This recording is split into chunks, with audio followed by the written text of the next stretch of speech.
All right, let's do break-even point. I highly recommend my Artie Guy's breakdown with the Domain 3 math. She does a really good job of explaining how break-even point works. Now, I'm not going to go into that much detail like she did, honestly, just because I think she does a better job than I would. So essentially, break-even point is where your sales have finally paid off or broke even with the debt that you owed from costs. These costs are a combination of both fixed cost and variable cost. So think another synonym for fixed can be stationary. Stationary doesn't change, so it means that fixed costs are at a set price.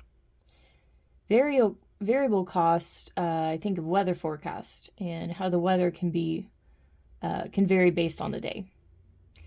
As in, weather forecast changes, so does variable cost that they regularly change.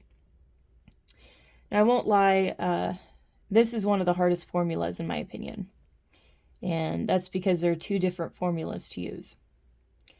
Now, one predicts an answer units, while the other predicts money or sales as the answer. So, let's do an example in units. Determine the break-even point in units based on the following information. Your fixed cost, let's say, is $40,589. Your variable cost is $4.60. Your sales is $170,899. Sure that I know that's a selling price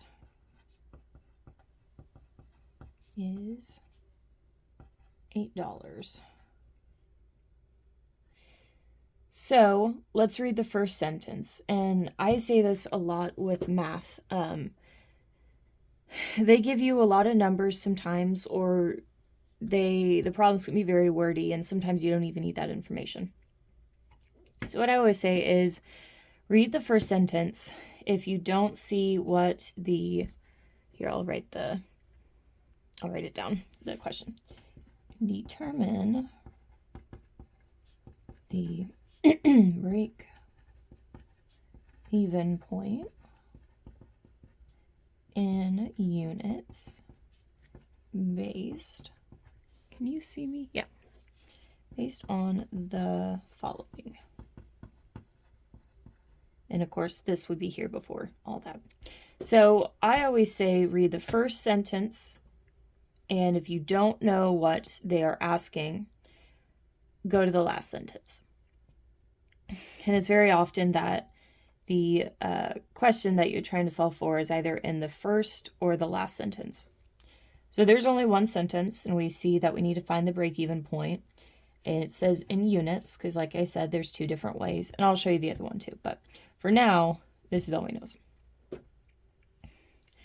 So the formula asks for three numbers. Our fixed cost is $40,589. Our selling price is $8.